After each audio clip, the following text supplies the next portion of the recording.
রূপার দেওয়া বিজ্ঞাপন পৌঁছে গেল দীপার হাতে। হ্যাঁ, রূপার ছড়ানো বিজ্ঞাপনটা অনেক জায়গাতেই ছড়িয়ে পড়েছিল। সেই বিজ্ঞাপনটা যেই মাত্র না দীপার হাতে এসে পৌঁছালো, দীপা সেখানে থাকা নাম্বারটাতে ফোন করলো।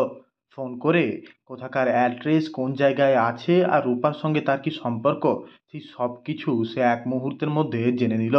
আর জেনে নিয়ে রূপার কাছে যাওয়াতে সে এক মিনিটও লেট করলো না। সে সাথে সাথেই বেরিয়ে পড়ল রূপার কাছে যাবে বলে। হ্যাঁ, সে বাড়ির কাউকে জানালো না। সে একা একা বেরিয়ে পড়লো। একা একা বেরিয়ে পড়লো তার মেয়ের সন্ধানে। সে আর এক মুহূর্ত অপেক্ষা করতে পারছে না রূপাকে বাড়িতে ফিরিয়ে আনার জন্য। সে কতদিন রূপাকে দেখেনি। রূপা না জানি কোন অবস্থাতে আছে। সে এখনো ভাবছে যে তার মাকে হয়তো খুঁজে পাওয়া যায়নি। সে এখনো তার মাকে খুঁজছে। সে এখনো তার মায়ের কথাই ভাবছে। এই কথাগুলো ভেবে দীপার আরও কষ্ট হচ্ছিল। আর তাই দীপা আর নিজেকে আটকাতে পারল না। ডাক্তারবাবুকে জানানোর সময়টুকু পেল না। সে চলে গেল রূপার কাছে। আর সেখানে গিয়েই সে রূপার সাথে দেখা করলো। দেখা করে বলল, তোর মা তো অনেক দিন আগেই ফিরে এসেছে রে পাগল। তুই কেন পালিয়ে পালিয়ে বেড়াচ্ছিস? তুই তো ফিরে আসতে পারিস। আমি তোর মা। আমি তোর ডাক্তারবাবুর সাথেই থাকি। তোর বোনের সাথেই থাকি। হ্যাঁ বন্ধুরা, আর এইদিকে রূপা যথাযথ চেষ্টা করেছে তার মাকে খোঁজার জন্য। সে বিজ্ঞাপন দিচ্ছে। বিজ্ঞাপন দিয়ে তার মাকে খুঁজবে। কিন্তু বিজ্ঞাপনের ফটোকপি বার করার জন্য তার কাছে যথাযথ টাকা পয়সা নেই। তাই তাকে সবাই মিলে বলেছে সাহায্য করবে।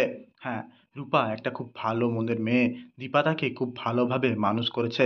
তাই সে যেখানেই যাবে সবার ভালোবাসা পাবে, এটাই খুব স্বাভাবিক। আর সেই ভালোবাসাই তাকে জুগিয়ে দিল অর্থের। আর সেই অর্থই খুঁজে দিল তার মাকে। হ্যাঁ, সে অর্থ দিয়ে সে ফটোকপিগুলো করালো এবং সেই ফটোকপিগুলো সে জায়গায় জায়গায় ছড়িয়ে দিল। যার মধ্যে একটা গিয়ে পৌঁছে গেল দীপার হাতে। আর দীপা সেটা থেকেই, সেখানে থাকা নাম্বার থেকে রূপাকে খুঁজে পেল।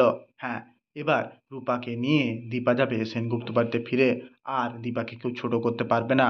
আর দীপাকে কোনো প্রশ্নের সম্মুখীন হতে হবে না।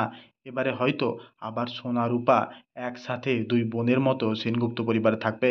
সেনগুপ্ত পরিবারে আবার পুরনো খুশি হয়তো এবার ফিরে আসবে। হ্যাঁ বন্ধুরা, আপনাদের কি মতামত আমাকে কমেন্টে অবশ্যই জানাবেন। ভিডিওটা দেখার জন্য অনেক অনেক ধন্যবাদ। নমস্কার।